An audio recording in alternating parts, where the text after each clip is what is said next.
বিদ্যুৎ সমস্যার কারণে সেচ প্রকল্প বন্ধ। ক্ষুব্ধ জনতা শেষ পর্যন্ত তালাবন্দি করল পাম্প অপারেটর। ঘটনাটি ঘটেছে খোয়াইয়ের জাম্বুরা গ্রামে। সেচ প্রকল্পে বিদ্যুৎ সংযোগ না থাকার কারণে কৃষি জমিতে জল সরবরাহ না হওয়ায় কৃষকদের ফসল নষ্ট হতে শুরু করলে ক্ষোভে ফেটে পড়েন কৃষকরা। অবশেষে বাধ্য হয়ে সোমবার সকালে এলাকার প্রায় কৃষি নির্ভর 100টি পরিবারের সদস্যরা একত্রিত হয়ে পাম্প অপারেটর এবং একজন হেল্পারকে পাম্প হাউসে ঢুকিয়ে তালাবন্দি করে দেয়।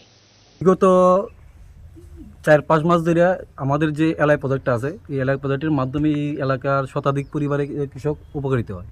তো ইদানিংকালে আমরা দেখছি আজকে মাস কালিক ধরে আমাদের এলাকায় যে প্রজেক্টটা আছে তার মাধ্যমে কৃষকরা জল পাইতেছে না। আর জল না পাওয়ার ক্ষেত্রে এই যে ড্রাই সিজনে সমস্ত ক্ষেত শুকিয়ে যেতেছে। কৃষকরা প্রতিনিয়ত যারা অবসর আছে তার সঙ্গে কথা কইতেছে, তারা কইতেছে যে ইলেকট্রিক ফল্ট আছে, এই কারণে তারা জল দিতে পারছে না। তারা প্রতিনিয়ত আয়া তোমার যোগাযোগ করে এবং আগামী শুক্রবারে গিয়া তারা কমপ্লেন করছে ইলেকট্রিক ডিপার্টমেন্টে গত শুক্রবারে ঠিক আছে। তো এই মিডলে আরেকটা শুক্রবার গেছে, গিয়েছে আজকে সোমবার। তো কৃষকরা তাদের ডিমান্ড যে জল পায় না, এই কারণে কৃষকরা তারা যে এলআই ডিপার্টমেন্টের যারা অপারেশন আছে তারারে আজকে গৃহবন্দী করছে। মূলত আমরা দেখছি ইলেকট্রিক ডিপার্টমেন্টের যে এসডিও আছে নিয়ান্ত বর্মা, আমি গত শুক্রবারে ফোন করছি, উনি আমার ফোন রিসিভ করে নেয় না করার করতে আমি জিজ্ঞাসি তারা কি অবস্থা। তো কৃষক আদি সকালবেলা তাদের তালাবন্দি করলো। তা আমি জিজ্ঞাসলাম কৃষকের ডিমান্ড কি।